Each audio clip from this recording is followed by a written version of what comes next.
لا إله إلا الله محمد رسول الله. استقيموا واعتذروا إلى الصلاة يرحمنا وإياكم الله.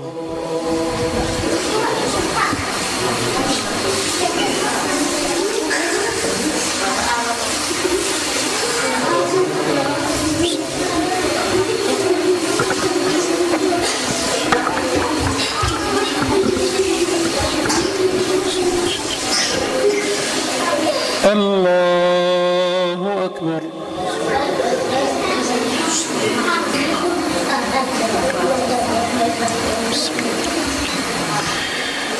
الحمد لله رب العالمين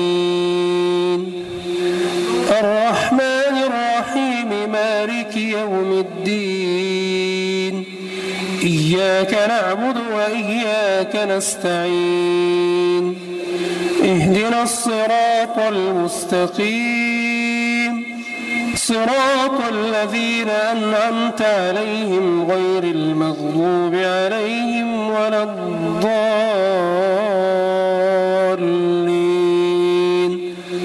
آمين.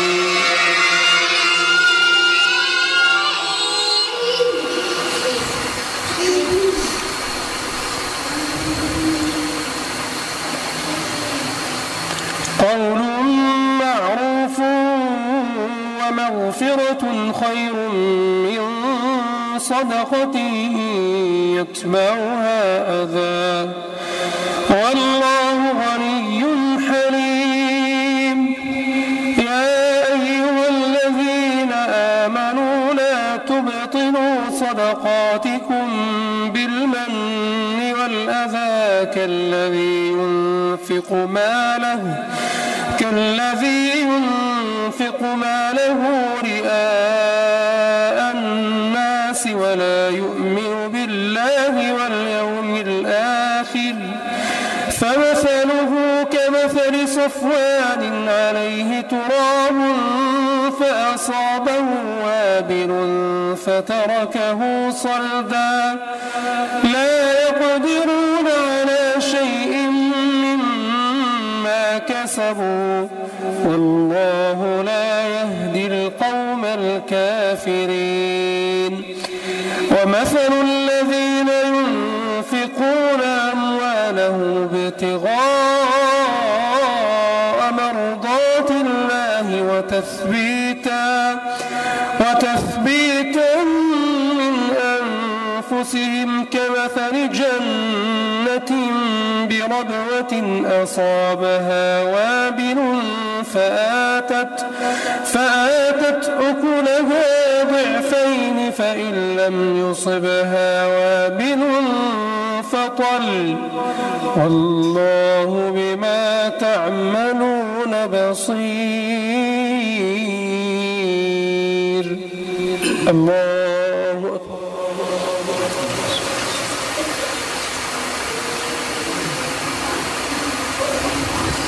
سمع الله لمن حمده. الله أكبر.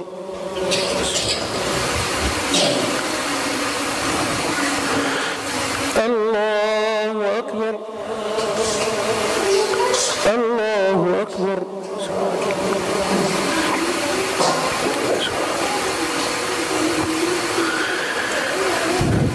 الله أكبر.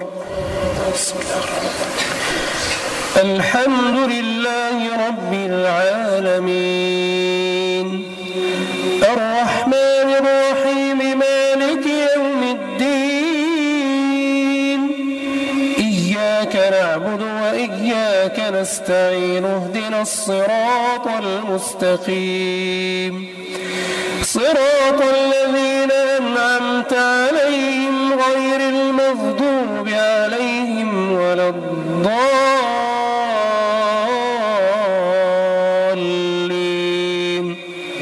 آمين.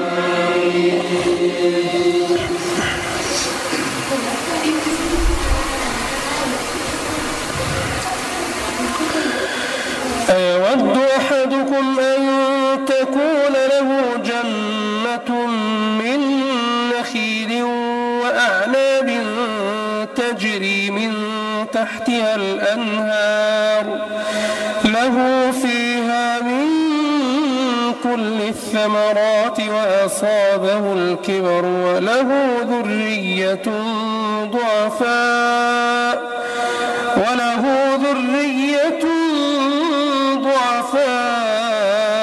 فأصابها إعصار فيه نار فاحترقت كذلك يبين الله لكم الآيات لعلكم تتفكرون.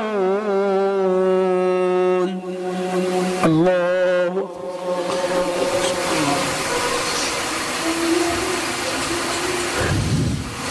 سمع الله لمن حمده. الله أكبر.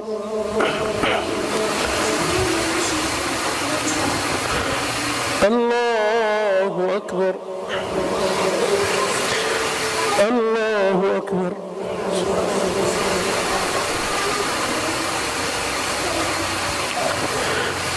الله أكبر.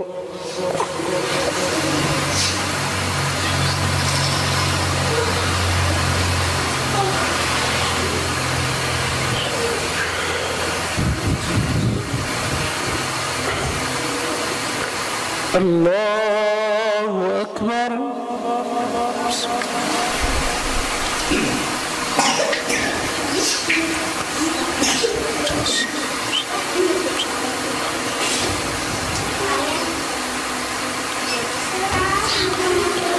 الله أكبر.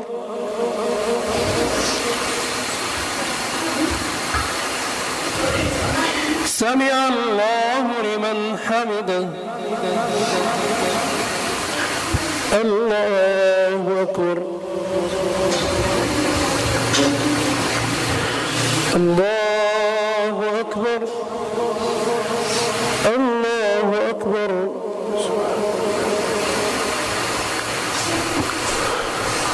الله أكبر.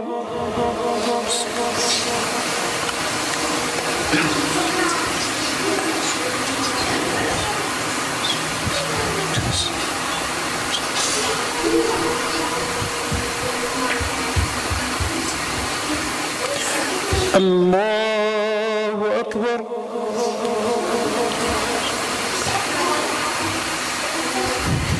سمع الله لمن حمده. الله أكبر. الله أكبر. الله أكبر.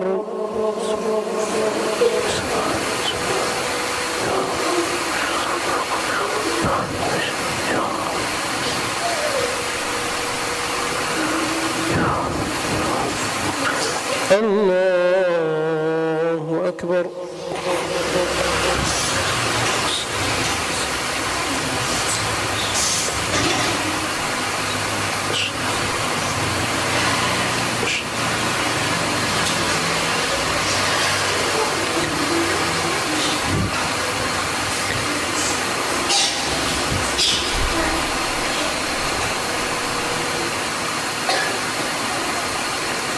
السلام عليكم ورحمة الله.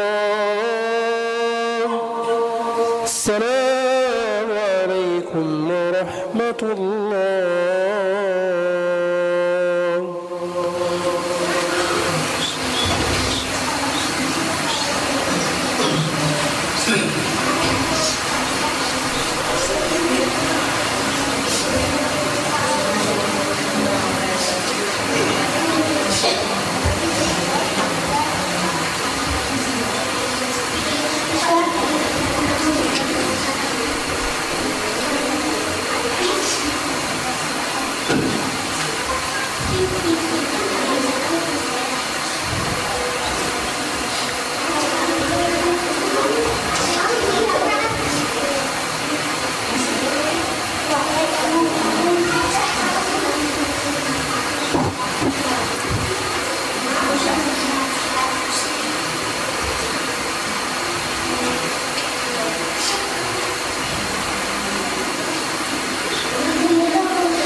نبدأ بالتراويح.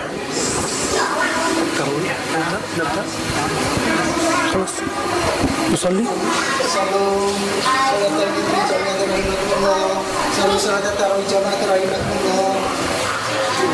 لا إله إلا الله. الله أكبر.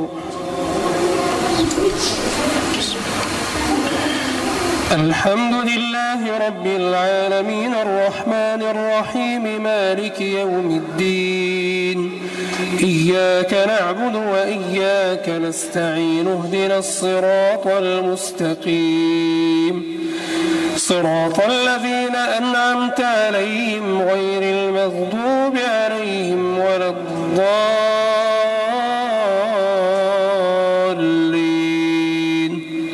آمين.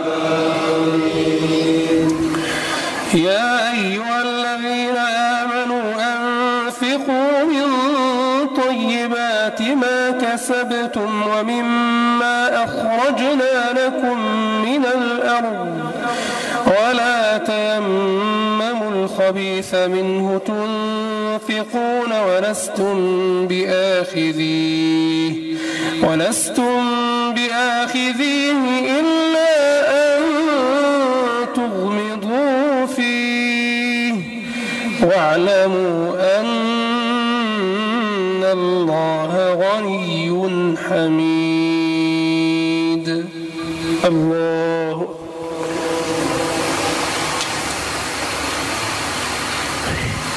سمع الله لمن حمده. الله أكبر. الله أكبر. الله أكبر.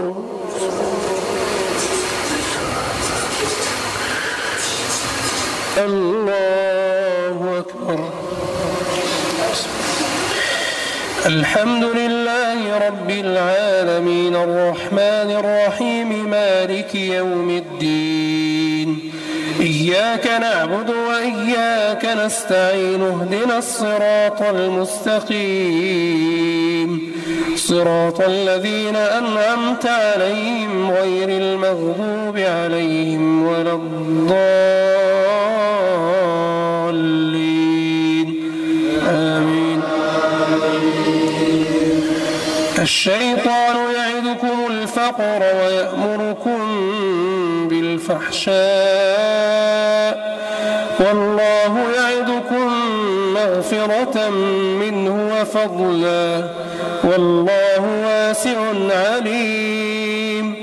يؤتي الحكمة من يشاء ومن يؤت الحكمة فقد أوتي خيرا كثيرا وما يذكر إلا أولو الألباب.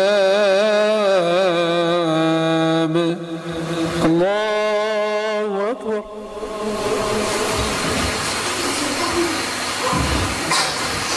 سمع الله لمن حمده. الله أكبر.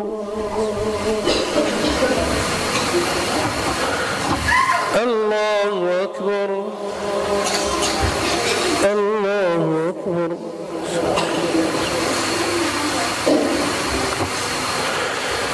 الله أكبر.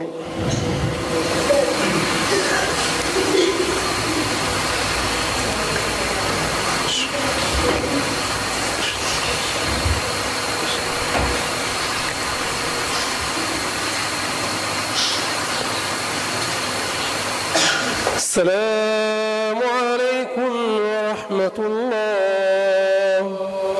السلام عليكم ورحمة الله.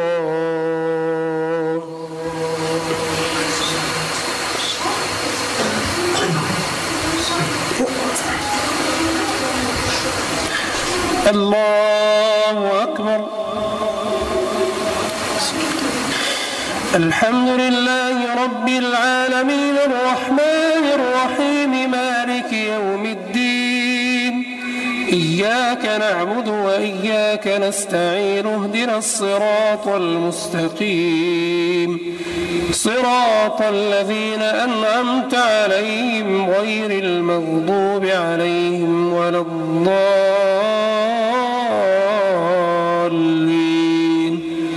آمين.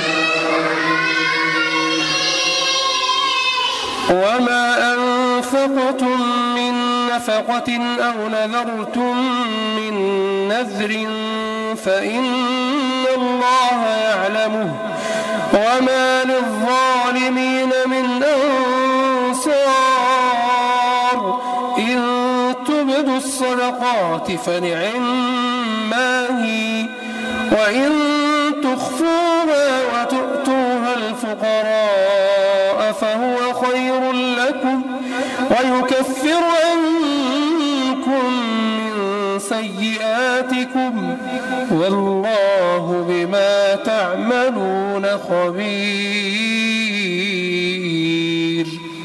الله أكبر.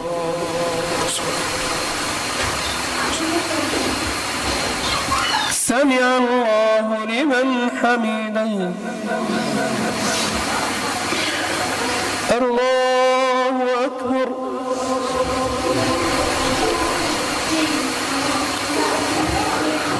الله أكبر. الله أكبر.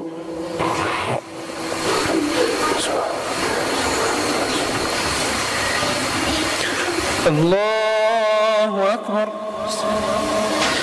الحمد لله رب العالمين الرحمن الرحيم مالك يوم الدين إياك نعبد وإياك نستعين اهدنا الصراط المستقيم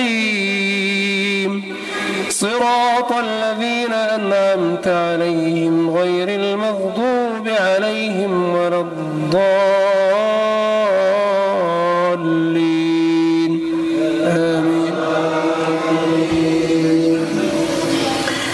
ليس عليك هداهم ولكن الله يهدي من يشاء وما تنفقوا من خير فلأنفسكم وما تنفقون إلا ابتغاء وجه الله وما تنفقوا من خير يوفى إليكم وأنتم لا تظلمون. الله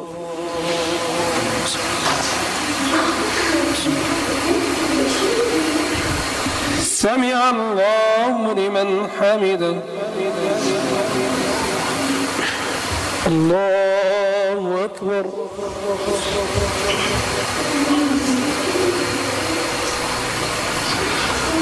الله أكبر. الله أكبر.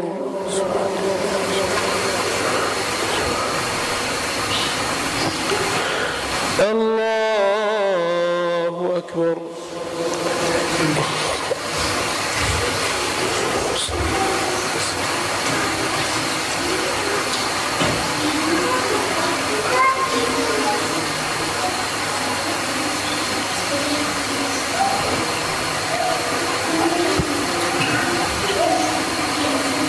السلام عليكم ورحمة الله. السلام عليكم ورحمة الله.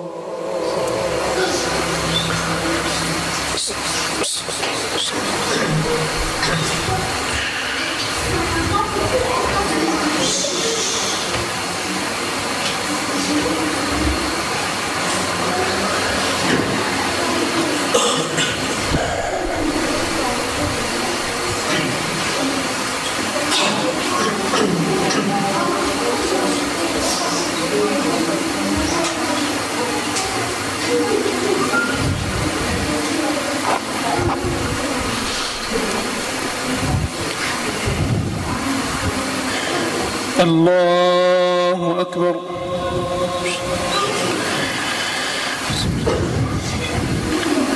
الحمد لله رب العالمين الرحمن الرحيم مالك يوم الدين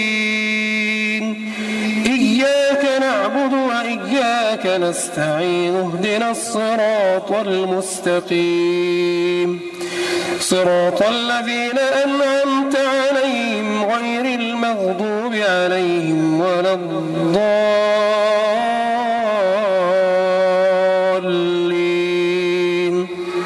آمين.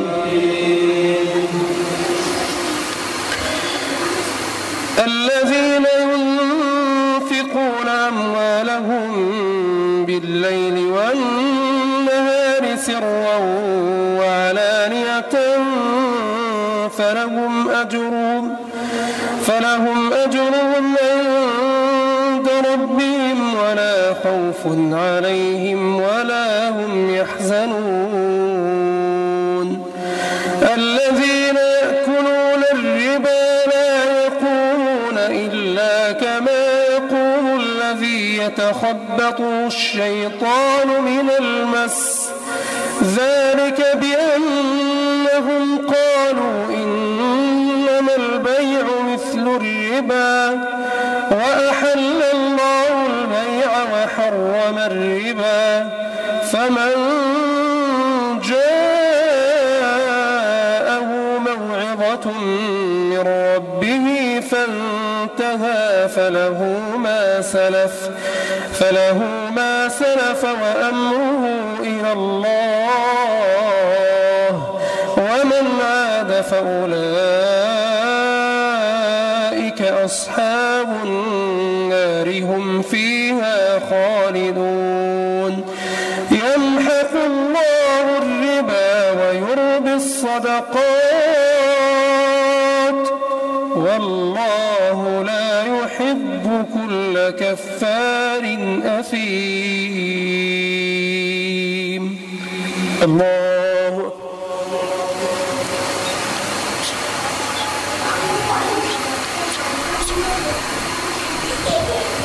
سمع الله لمن حمده. الله أكبر.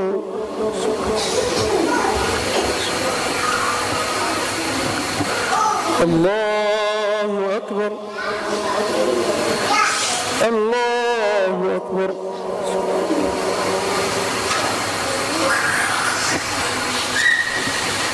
الله أكبر. الحمد لله رب العالمين الرحمن الرحيم مالك يوم الدين إياك نعبد وإياك نستعين اهدنا الصراط المستقيم صراط الذين أنعمت عليهم غير المغضوب عليهم ولا الضالين آمين. إن الذين آمنوا وعملوا الصالحات وأقاموا الصلاة وآتوا الزكاة لهم أجرهم عند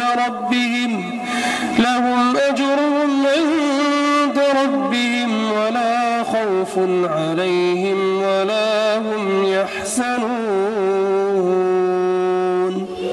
الله أكبر.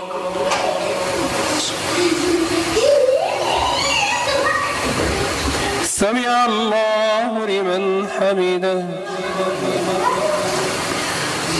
الله أكبر.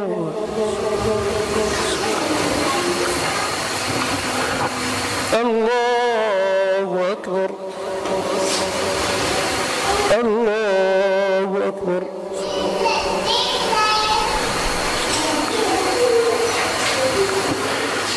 الله أكبر.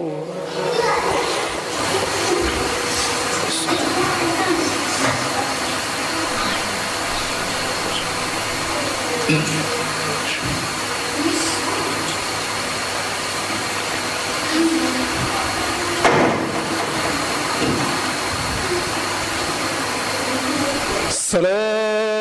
عليكم ورحمة الله.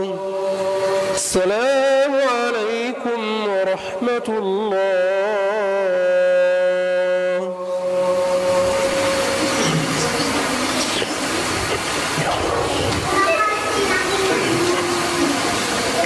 الله أكبر. الحمد لله رب العالمين الرحمن الرحيم مالك يوم الدين. إياك نعبد وإياك نستعين اهدنا الصراط المستقيم صراط الذين أنعمت عليهم غير المغضوب عليهم ولا الضالين.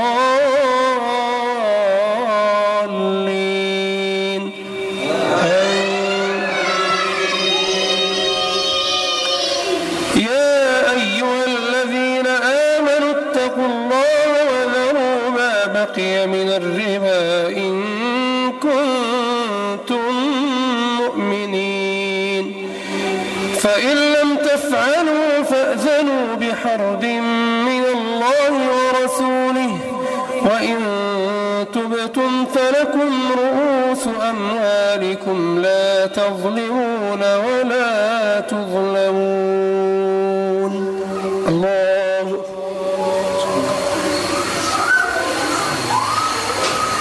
سمع الله لمن حمده. الله أكبر.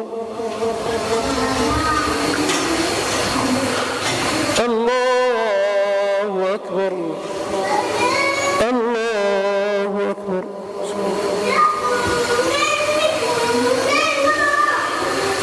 الله أكبر.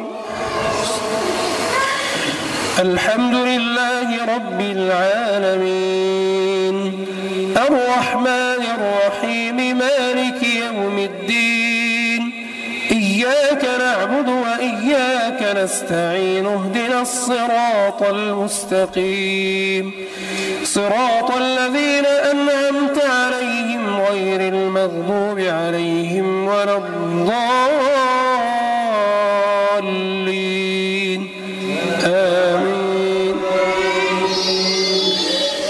وإن كان ذو عسرة فنظرة إلى ميسرة وأن تصدقوا خير لكم إن كنتم تعلمون. واتقوا يوما ترجعون فيه إلى الله. واتقوا يوما ترجعون فيه إلى الله ثم توفى كل نفس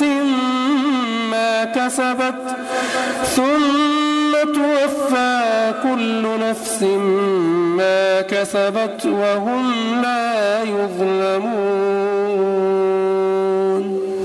الله أكبر.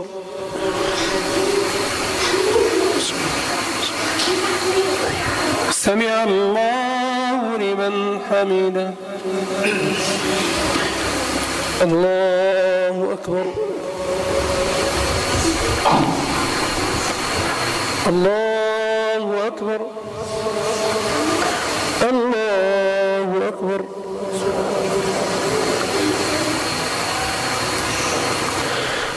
الله أكبر.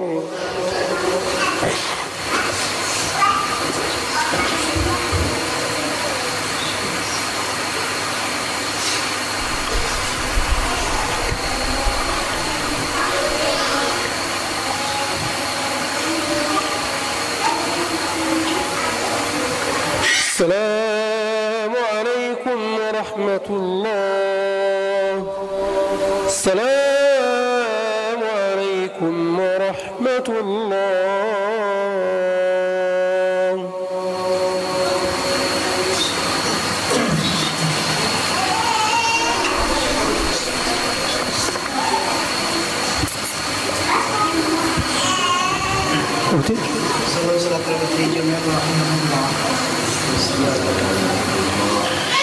الله أكبر.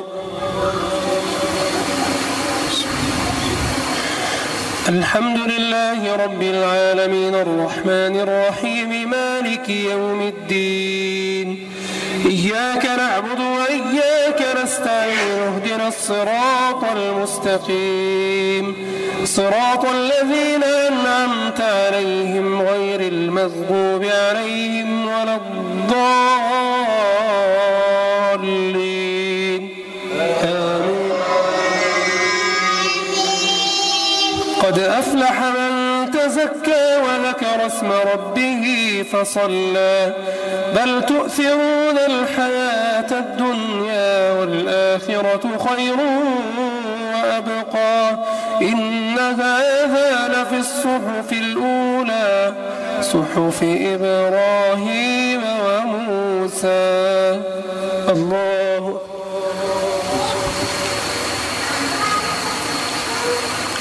سمع الله لمن حمده. الله أكبر. الله أكبر. الله أكبر. الله أكبر. الحمد لله رب العالمين الرحمن الرحيم مالك يوم الدين إياك نعبد وإياك نستعين اهدنا الصراط المستقيم صراط الذين أنعمت عليهم غير المغضوب عليهم ولا الضالين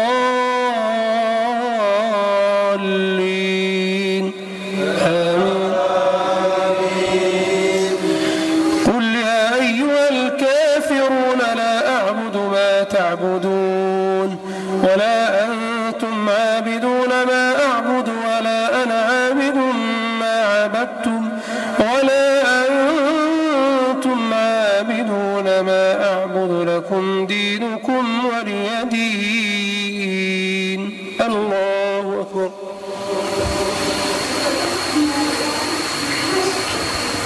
سمع الله لمن حمده. الله أكبر. الله أكبر.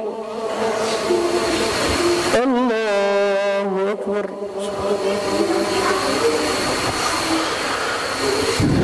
الله أكبر. الحمد لله رب العالمين الرحمن الرحيم مالك يوم الدين إياك نعبد وإياك نستعين اهدنا الصراط المستقيم صراط الذين أنعمت عليهم غير المغضوب عليهم ولا الضالين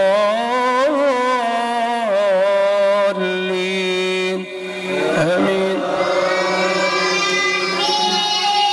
قل هو الله أحد الله الصمد لم يلد ولم يولد ولم يكن له كفوا أحد. الله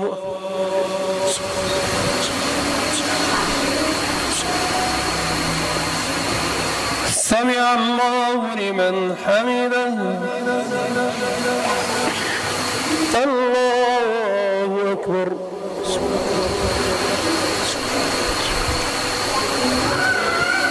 الله أكبر. الله أكبر.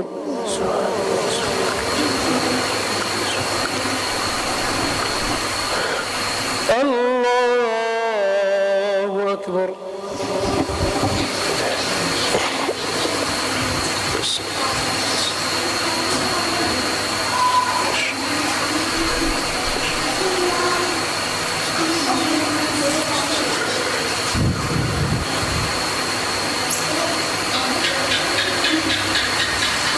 السلام عليكم ورحمة الله. السلام عليكم ورحمة الله. Bismillahirrahmanirrahim. Assalamualaikum warahmatullahi wabarakatuh. Alhamdulillahilladzi ja'ala sahra Ramadan sayyidal ayyam was suhur wa dha'afal hasanati wal ujur. Assalatu wassalamu ala nabiyyina Muhammadin sallallahu alaihi wasallam alladzi akhraja ummatahu minadh-dhulumati ilan nur wa ala alihi wa sahbihi ila yaumil ba'thi wan nusur. Amma ba'd. Samahatul Syekh, awalan naqulu syukran jazilan, syukran kasiran ala waqtikum wa ala juhdikum, wa naqulu ahlan wa sahlan bihudurikum fi hadzal masjid al-mubarak insyaallah, fi hadhihi lailah al-mubarakah insyaallah. Walakin nasta'fu minkum li anna fi hadhihi lailah yumkin jamaah qalilah li anna al-waqt qasir jidan li an nu'til khabar al ma'lumat ilal jamaah. Walakin nahnu nad'u ilallah asa ayyubarikallahu lana wa lakum fi hadhil lailah aw fi hadzal masjid. Amin amin ya rabbal alamin. Pertama kami mengucapkan selamat datang kepada Syekh dan rombongan yang sudah berkenan hadir malam hari ini dalam rangkaian safari dakwah di Indonesia. Beliau di Indonesia hanya waktu kurang lebih 20 hari. 20 hari, besok harus sudah ke Wonosobo. Maka malam hari ini sebenarnya di Kaloran, Ustaz Muslim. Di Kaloran dulu dengan linknya Ustadz Waris itu, karena beliau ini terus terputus hubungan. Terus alhamdulillah malam hari ini ternyata ditakdirkan untuk bisa mampir di sini. Alhamdulillah saya yakin Bapak dan Ibu menikmati. Senang buatan kira-kira? Senang ya? Rasanya terawihnya nggak terasa di Gria Sakinah, terasanya di Timur Tengah sana. Jadi saya merasakan, waduh, kurang lama ini. Tapi karena mungkin waktu dan memang harus dibagi-bagi, alhamdulillah mungkin suatu saat kita juga bisa menghadirkan syekh-syekh yang lain juga.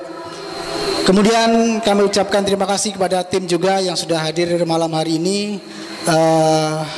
Semoga usaha kita untuk menolong saudara-saudara kita di Palestina diberkahi oleh Allah Subhanahu wa taala. Dan sekali lagi kami mohon maaf apabila malam hari ini jamaahnya sedikit ya, dan masjidnya juga kecil seperti ini, karena memang waktunya sangat pendek sekali sehingga kita menginformasikannya itu secepat kilat. Jadi sore siang tadi info deal, langsung saya buat flyer, brosur, saya sebar, dan sore hari ini kita bisa berkumpul. Alhamdulillah ada beberapa bapak dan ibu yang dari area sini bisa hadir malam hari ini. Tentunya harapan kita malam hari ini bisa memberikan berkah untuk masjid kita, untuk jamaah kita. Kita bisa sedikit memberikan infak, kelonggaran harta kita, dan itu insya Allah yang nantinya justru akan tersisa kita sebagai sangu kita di akhirat kelak. Jadi kita infak tidak harus ke sana, tetapi melalui saudara-saudara kita yang ada di, namanya apa tadi Mas? Aman ya? Aman apa? Aman Palestina namanya ya, lewat lembaga Aman Palestina.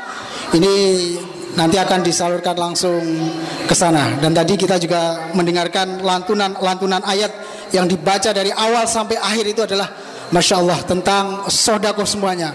Kalau dikupas habis, kita bisa meneteskan air mata. Jemaah yang dimuliakan Allah Subhanahu wa taala, tidak panjang lebar saya menyampaikan atau mengantarkan malam hari ini. Selanjutnya waktu dan tempat kami aturkan kepada Syekh Imron Abdurrahman Jamal atau tim yang akan memandu dan menerjemahkan beliau, karena beliau tidak bisa bahasa Jawa Bapak Ibu. Syekh, tadi kalam Indonesia? Tak. Lah. Batakun? Takalam Indonesia kan? La ya. Sayangnya nggak bisa bahasa Indonesia, apalagi bahasa Jawa ya. Jadi nanti butuh penerjemah dari mas ini. Begitu. Alaihi falyatafaddal masykura wa ma'jura. Demikian pengantar dari saya. Terima kasih. Assalamualaikum warahmatullahi wabarakatuh.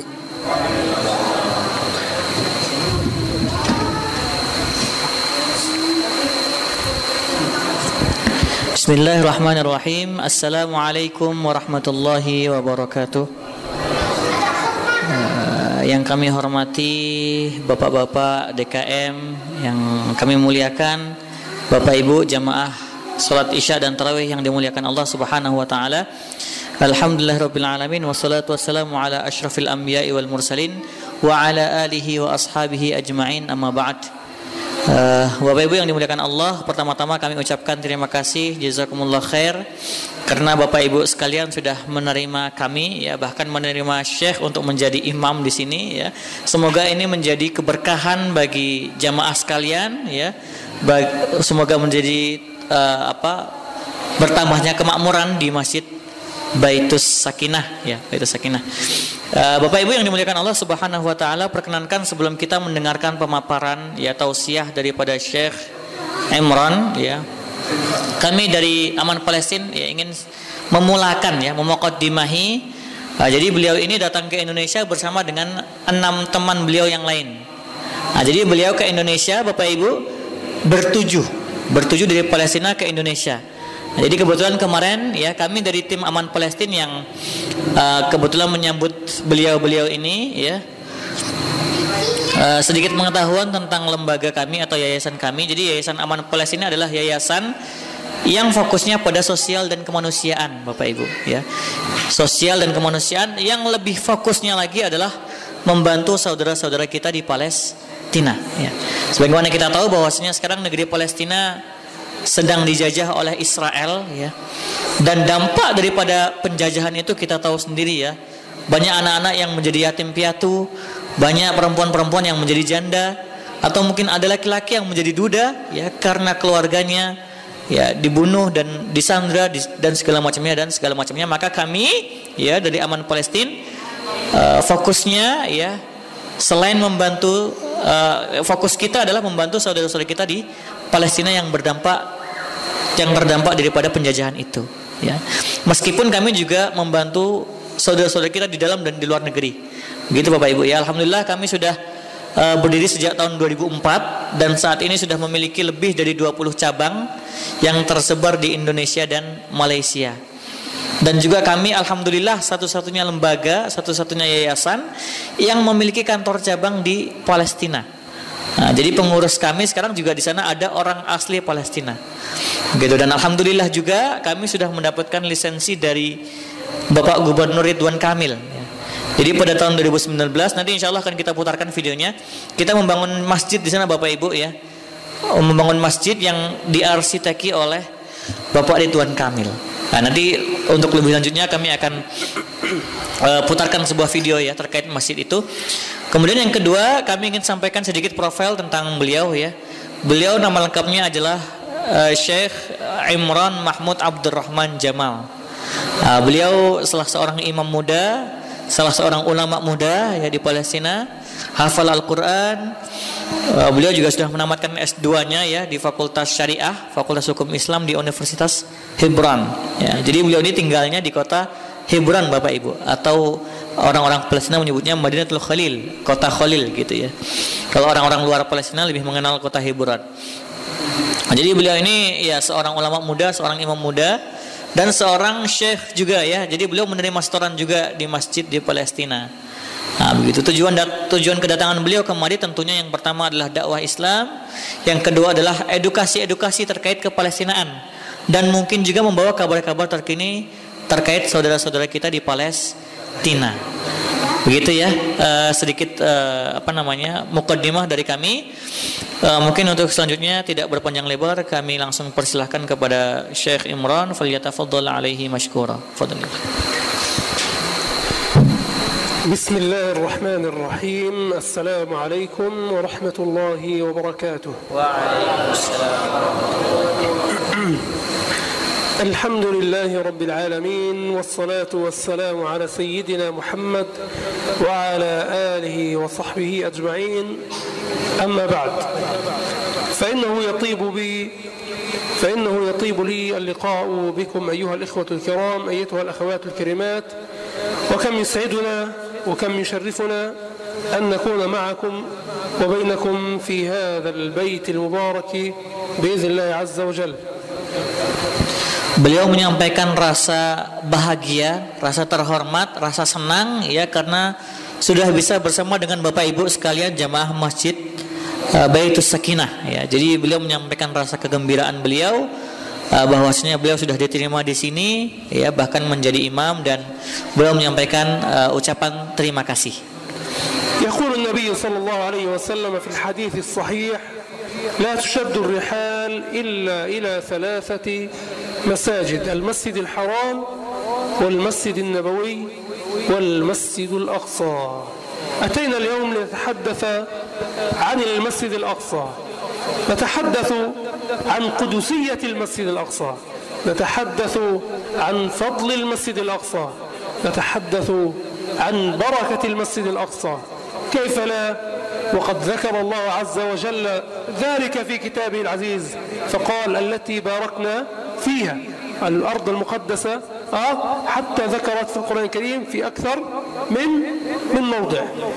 فمن ذكر في القرآن الكريم يكفيه شرفا وفخرا حينما يمتدحه الله عز وجل في كتابه العزيز، حتى وإن كان جمادا. فنحن البشر، نحن المسلمين نتبارك ونتبرك بالمسجد الأقصى بإذن الله. Beliau mengutip hadis dari baginda Nabi kita Nabi Muhammad sallallahu alaihi wasallam, bahwasanya beliau bersabda, tidak ada sebuah perjalanan yang benar-benar harus kita usahakan kecuali kepada 3 masjid. Yang pertama adalah Masjidil Haram, yang kedua adalah Masjid An-Nabawi ya, keduanya berada di Saudi Arabia saat ini, dan yang ketiga adalah Masjid Al-Aqsa ya. Maka dalam pertemuan kali ini, dalam majelis kita kali ini ya, beliau menyampaikan bahwasanya kita akan berbicara tentang kesucian Masjid Al-Aqsa, keutamaan Masjid Al-Aqsa, dan kemuliaan ya, posisi Masjid Al-Aqsa dalam agama kita, agama Islam. يقول النبي صلى الله عليه وسلم في الحديث الآخر حينما سئل عن بيت المقدس، حينما سأله الصحابة: أفتنا في بيت المقدس، فقال النبي صلى الله عليه وسلم: إيتوه فصلوا فيه. قالوا: فإن لم نستطع يا رسول الله؟ قال: اهدوا له زيتا حتى يسرج في قناديله. هكذا قال النبي صلى الله عليه وسلم. ونحن نقول اليوم ندعو للمسجد الأقصى المبارك بأن يفرج الله عز وجل كربته وما هو فيه وما فيه أهله، ونقدم الغالي والنفيس حتى يتحرر بإذن الله عز وجل من اليهود الغاصبين. Kemudian beliau mengutip lagi ya riwayat yang lain Bapak Ibu daripada hadis dari baginda Nabi Muhammad sallallahu alaihi wasallam ya, ketika beliau ditanya oleh para sahabat, wahai Rasulullah, berikanlah kami fatwa, berikanlah kami pendapat tentang Masjid Al-Aqsa atau Baitul Maqdis. Maka baginda Rasulullah sallallahu alaihi wasallam bersabda, datangilah dan salatlah di dalamnya, gitu ya. Ya, kemudian para sahabat bertanya, andai kata kami belum bisa datang ke sana, apa yang kami lakukan ya Rasulullah? Maka Rasulullah sallallahu alaihi wasallam bersabda, kirimkanlah minyak ke sana, yang dengan minyak itu dinyalakanlah, diterangilah ya masjid-masjid termasuk Masjid Al-Aqsa. Ya. Jadi kita tahu Bapak Ibu ya, bahwasanya keutamaan salat di Masjid Al-Aqsa itu adalah 500 kali kita salat di masjid biasa. Ya, kalaulah Masjid Al-Haram itu 10.000 ya, Masjid Nabawi itu 1.000 kali pahalanya ya. Masjid Al-Aqsa itu 500 kali. Jadi kalau kita salat di sana ya, itu pahalanya setara 500 kali kita salat di masjid biasa, gitu ya. Ini menunjukkan bahwasanya Masjid Al-Aqsa itu memiliki keutamaan yang sangat besar, bahkan ia merupakan bagian daripada akidah umat Islam. Maka Allah Isra'kan ya baginda Rasulullah SAW dari Masjidil Haram menuju Masjidil Aqsa. Andai kata Allah mampu, andai kata Allah mau, niscaya bisa Allah langsung mengisrakan baginda Rasulullah dari Masjidil Haram menuju Sidratul Muntaha. Nah, tapi di sini Allah ingin menyampaikan kepada kita bahwasannya Masjid Al-Aqsa memang dari awal sudah menjadi ya, sudah memiliki posisi yang istimewa dalam agama kita. Maka Allah israkan baginda Rasulullah dari Masjidil Haram menuju Masjidil Aqsa, baru kemudian ke Sidratul Muntaha. أقدس المقدسات بعد المسجد الحرام والمسجد النبوي يحرم أهله من الصلاة فيه. يمنع أهله من الذهاب إليه والاعتكاف فيه إلا لقلة قليلة ممن يسمح لهم الاحتلال بتصاريح كي يدخلوا بيتا من بيوت الله عز وجل. أي ذل، أي هوان يعيشه المسلمون، والأقصى أسير جريح ينزف من هذا الاحتلال الغاشم. Bapak Ibu yang dimuliakan Allah, masjid tersuci ya setelah Masjidil Haram dan Masjid An-Nabawi, saat ini ya penduduk di sekitarnya itu dilarang untuk sholat di dalamnya. Ya, mungkin ada beberapa, tapi tentunya di sana ada batasan-batasan tertentu, Bapak Ibu ya. Perlu diketahui bahwasanya baru kabar terbaru yang kami dapatkan kemarin dari yang insya Allah ya sumber yang terpercaya gitu ya, bahwasanya sekarang Israel membuat peraturan yang terbaru bahwasanya laki-laki usia 15 tahun sampai 55 tahun itu dilarang masuk ke Masjid Al-Aqsa. Nah, maka ini sebuah kesedihan bagi kita semuanya ya, sebuah ironi ya. Bagaimana mungkin masjid yang tersuci ketiga setelah Masjidil Haram dan Masjidil Aqsa, umat Islam dilarang untuk sholat di dalamnya.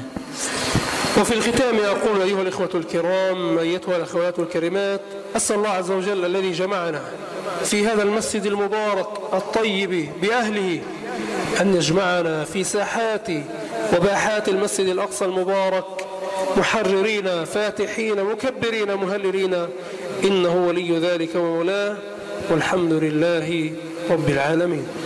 Beliau mengakhiri tausiahnya Bapak Ibu ya dengan doa ya, bahwasanya beliau mendoakan kita semuanya sebagaimana Allah kumpulkan kita di masjid yang insya Allah penuh berkah ini, semoga Allah kumpulkan kita juga di Masjid Al-Aqsa sehingga kita sholat di dalamnya ya dalam keadaan yang merdeka begitu ya.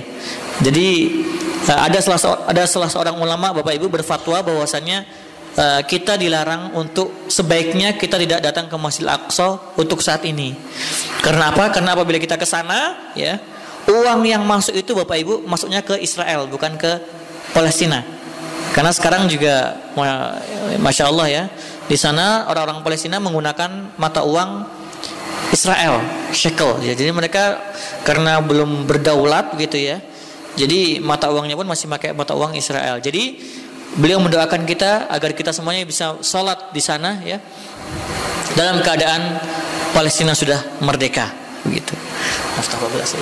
Kemudian beliau membuka termin pertanyaan Bapak Ibu ya, bagi Bapak Ibu yang ingin bertanya terkait tentang kepalestinaan begitu ya, ataupun tentang pribadi beliau juga tidak apa-apa.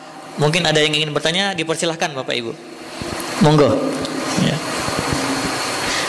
Kalau ini istilahnya proses dari bantuan disalurkan ke sana, itu prosesnya tidak bisa dinikmati di sana itu seperti apa? Kalau itu penanggung jawabnya adalah Mas Karim, Ustadz. Saya di sini hanya penerjemah sama, nanti mungkin bisa dijelaskan sama Mas Karim untuk lebih lanjutnya terkait penyaluran bantuan itu Bapak. Ya, mungkin ada yang bertanya Bapak Ibu. Kalau tidak ada mungkin saya yang bertanya. Ya, mungkin monggo Pak. Assalamualaikum warahmatullahi wabarakatuh. Waalaikumsalam. Apakah ada jihad di sana? Dan apakah diperbolehkan orang Indonesia datang ke sana ke Palestina? Kalau jihad Bapak Ibu itu sudah pasti ada ya, pasti ada. Cuman untuk apakah orang luar Palestina boleh pergi ke sana, kita tanya langsung. Syekh yas'al hal yujadul jihad huna? Taban wujud Malaysia كذلك. وهو السؤال الثاني هل يجوز من إخراج الفلسطينيين يأتون إلى هناك للجهاد في سبيل الله؟ الثاني ما هو؟ هل يسمح لغير الفلسطينيين أن يدخلوا فلسطين ليجاهدوا في سبيل الله؟ نعم، بالنسبة للسؤال الأول فالجهاد قائم وموجود في فلسطين، وليس بالضرورة أن يكون مستمرا، تكون بحالة حرب. ممكن أن يكون في يوم من الأيام هناك حرب مواجهات، وفي كثير من الأيام في كل يوم هناك مواجهات فردية، وليس على مستوى الأحزاب والفصائل في فلسطين. لكن اليوم الآن لا يوجد حروب. قد كان قبل عدة سنوات هناك عدة حروب خاصة على قطاع غزة، أما اليوم في هناك هدنة ولا يوجد حروب، لكن هناك مواجهات بين مجموعة مقاومين مسلحين تجاه هذا العدو الإسرائيلي. وبالنسبة هل يسمح للدخول؟ أكيد لا يسمح، لأن الاحتلال يعني يسمح لمن يريد أن يدخل إلى فلسطين وهو الذي يرفض. Untuk soal yang pertama Bapak ya, bahwasanya di sana apakah ada jihad? Ya tentunya ada jihad. Cuman untuk saat ini mungkin istilah yang lebih tepat adalah murabit, orang-orang yang berjaga-jaga begitu ya. Karena memang ya ribat lebih dikenal ribat ya, atau murabit orang yang berjaga-jaga begitu ya. Karena memang situasi di sana itu naik turun begitu Bapak Ibu ya. Untuk peperangan dalam bentuk pasukan ya itu mungkin sekarang memang sedang berkurang, tapi untuk konfrontasi ya secara kelompok-kelompok kecil itu masih ada sampai sekarang ya. Bahkan baru kemarin 2 hari yang lalu kami dikirimin video langsung sama temennya Syekh juga ya, mereka lagi di Masjid Al-Aqsa. Perlu diketahui sebelumnya bahwasanya mereka ke Al-Aqsa itu tidak secara resmi menurut undang-undang Israel. Jadi Israel itu membuat undang-undang ya, sebagaimana yang tadi sudah kami sampaikan di awal. Jadi yang boleh masuk ke sana itu hanyalah orang-orang yang sudah mendapat izin saja dan yang sesuai dengan undang-undang itu. Nah, tapi orang-orang Palestina banyak yang ke sana tapi dengan cara yang ilegal menurut Israel gitu ya. Jadi ada yang lewat pagar segala macamnya. Jadi baru beberapa hari yang lalu Bapak Ibu, saya kebetulan kami ya di mobil, Syekh langsung menunjukkan nih ada yang baru lagi penyerangan dari Israel gitu ya. Terus sering juga beberapa hari yang lalu juga ini ada yang baru lagi yang meninggal, yang syahid gitu ya. Jadi memang dalam kalau bentuk konfrontasi secara kecil-kecilan sekarang masih tetap ada Bapak Ibu ya, maka kita sebut murabit. Akan tetapi untuk peperangan yang besar itu beberapa tahun yang lalu. Cuman tetap masih ada gitu, penyiksaan, penangkapan itu secara kecil-kecilan masih ada dan masih banyak gitu. Adapun untuk pertanyaan yang kedua, apakah orang luar Palestina boleh berjihad ke sana ya, itu tidak diperbolehkan karena yang membuat aturan itu adalah Israel ya. Jadi yang mengizinkan boleh masuk enggaknya orang luar ke dalam tanah Palestina itu ya Israel. Dan menurut kami ya untuk saat ini yang lebih aslah, yang lebih banyak manfaatnya kita berjihad dengan apa yang kita mampu saat ini. Ya mungkin kita mempelajari tentang Masjid Al-Aqsa begitu ya. Mungkin kita mempelajari mengapa keutamaan-keutamaan Masjid Al-Aqsa, kemudian sejarah Masjid Al-Aqsa. Kemudian kita mungkin mendoakan, itu adalah yang paling utama begitu ya. Dan yang lain itu selain itu juga mungkin tenaga ya, mungkin kita sebar kabar-kabar tentang kepalestinaan di masjid kita, dan mungkin juga melalui materi. Gitu ya, mungkin bisa kita membantu para pejuang di sana atau orang-orang yang terdampak daripada penjajahan itu dengan bantuan-bantuan materi yang kita berikan. Mungkin begitu, Bapak ya. Ya. Mungkin ada lagi yang ingin bertanya dari Bapak Ibu, dipersilahkan. Tidak ada? Kalau kita video. Video. Baiklah Bapak Ibu. Syekh sudah menyelesaikan tausiahnya ya. Saat ini kita akan memutarkan video. Yang pertama adalah video Syekh Ijlin. Jadi Bapak Ibu, ini sedikit kabar ya, sedikit kabar pengetahuan saja. Kita sudah membangun Masjid Syekh Ijlin di Palestina. Jadi Masjid Syekh Ijlin ini masjid yang pernah dihancurkan oleh Israel ya. Kemudian ya kami menggalang dana dari bangsa Indonesia sendiri, pure dananya dari bangsa Indonesia untuk membangun kembali masjid ini. Namanya Masjid Syekh Ijlin. Masjid inilah ya yang didesain langsung oleh arsitek Indonesia, yaitu adalah Pak Ridwan Kamil ya. Nah, ini interiornya masjidnya. Begitu megah ya, Masya Allah, di pinggir laut. Perlu diketahui bahwasanya pembangunan kembali masjid ini Bapak Ibu pernah terhenti selama 3 bulan ya. Karena apa? Karena Israel penjajah menyangka bahwasanya kita mau membangun markas militer. Karena bentuknya yang unik ya, bentuknya mirip teropong apa gitu ya. Jadi disangkanya kita mau membangun markas penyerangan gitu. Jadi pernah terhenti selama 3 bulan, tapi alhamdulillah qadarullah bisa tuntas Nah, ini ketika peresmian dibukanya Masjid Syekh Ijlin.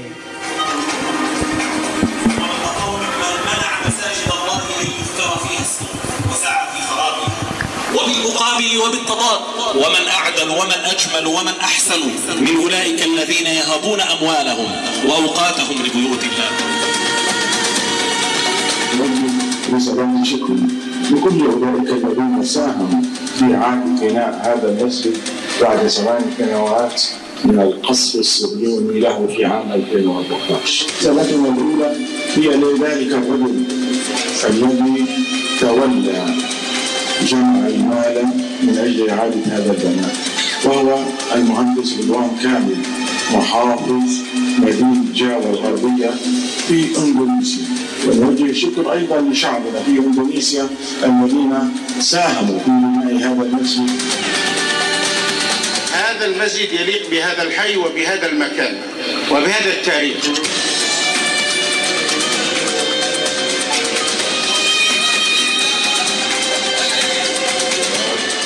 إنما المؤمنون إخوة.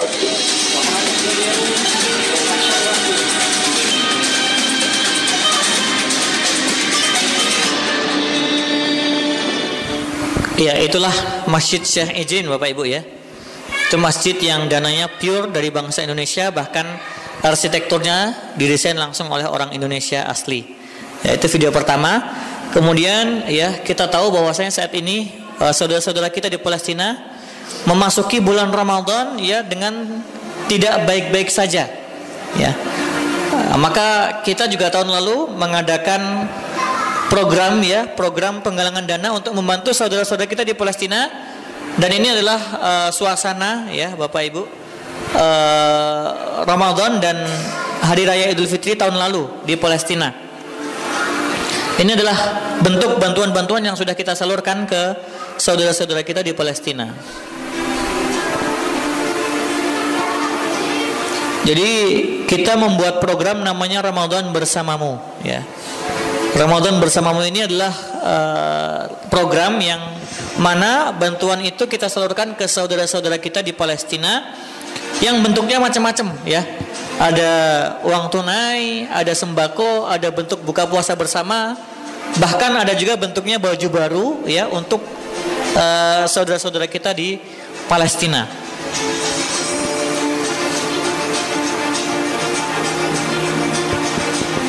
Ini pengurus-pengurus Yayasan Aman Palestina yang langsung diurus oleh orang Palestina.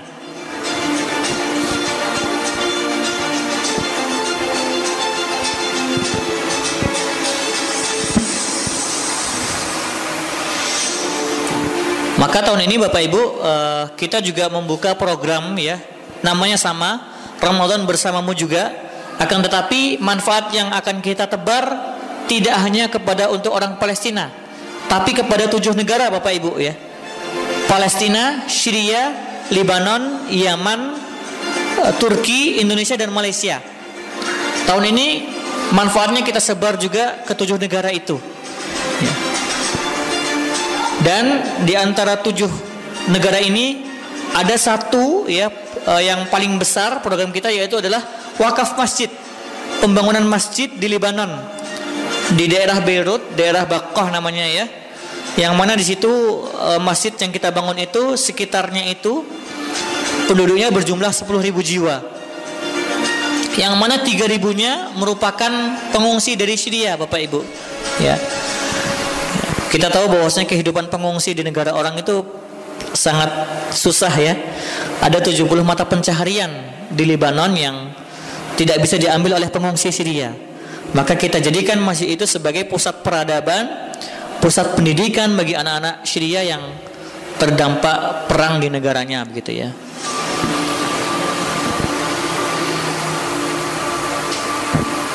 Ya, kemudian kita putarkan video terakhir ya. Ini video yang barusan dikirim lewat WA baru 2 hari yang lalu Bapak Ibu ya.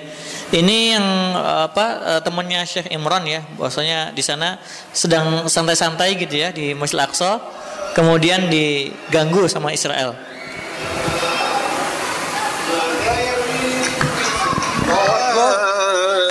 شوف ما كنت أداء ولا شيء مش عارف تعال شوف سبحانك. Kita dengar ada suara dentuman ya. Ada suara dentuman, itu tembakan dari Israel.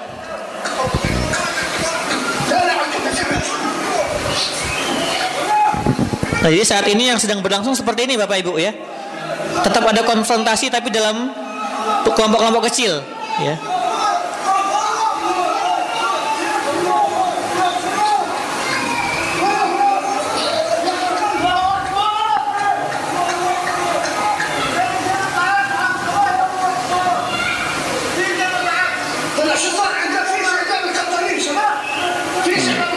Fi syabab mu'taqalin, ada pemuda-pemuda yang ditangkap katanya ya. Ya.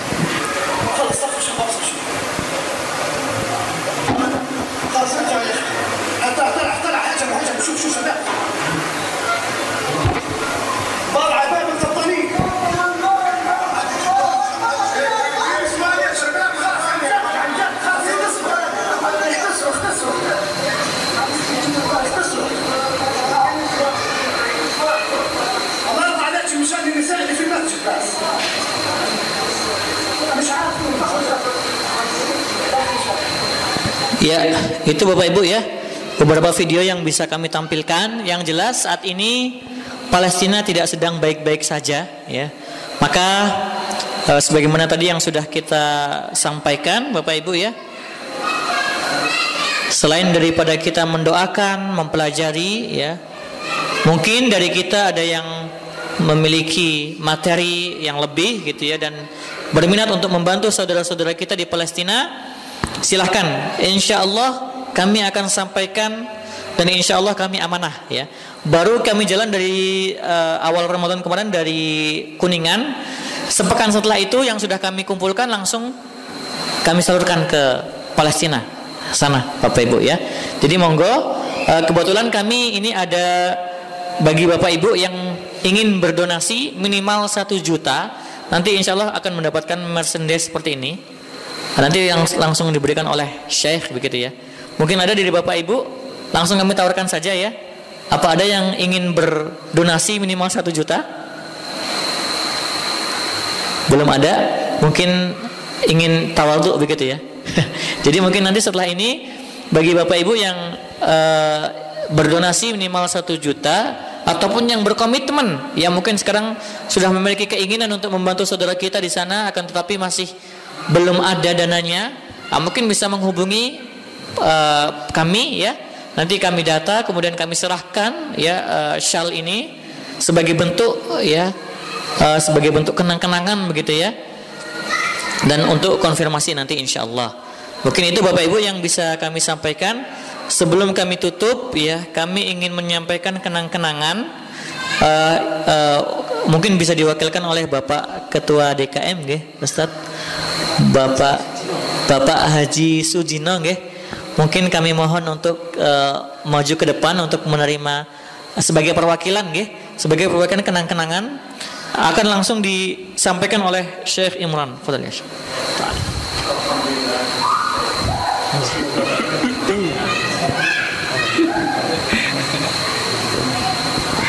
Masya Allah, Masya Allah. Masya Allah. Masya Allah. Jazakallahu khairan. Masya Allah. Kami ucapkan terima kasih kepada Bapak Haji Sujino ya. Terakhir Bapak Ibu ya, kami ingatkan kembali bagi Bapak Ibu yang ingin membantu silahkan ya. Kita sekarang sedang berada di bulan Ramadan, bulan yang penuh berkah. Apalagi kita memudahkan ya urusan saudara kita sesama Muslim di Palestina. Baginda Rasulullah SAW bersabda, barang siapa memudahkan urusan umat Islam di dunia, maka Allah akan mudahkan urusannya di akhirat. Gitu ya. Maka kami ya insya Allah siap membantu untuk menyalurkan dana-dana bantuan dari kita semuanya untuk saudara-saudara kita di Palestina. Kita berdoa semoga Allah segera karuniakan kemerdekaan untuk saudara-saudara kita di Palestina, dan semoga kita semuanya bisa sholat di Masjidil Aqsa dalam keadaan merdeka. Kurang lebihnya mohon maaf Bapak Ibu kalau banyak salah, dan pastinya masih banyak yang salah. Billahi taufiq wal hidayah. Wassalamualaikum warahmatullahi wabarakatuh. Arfa TV.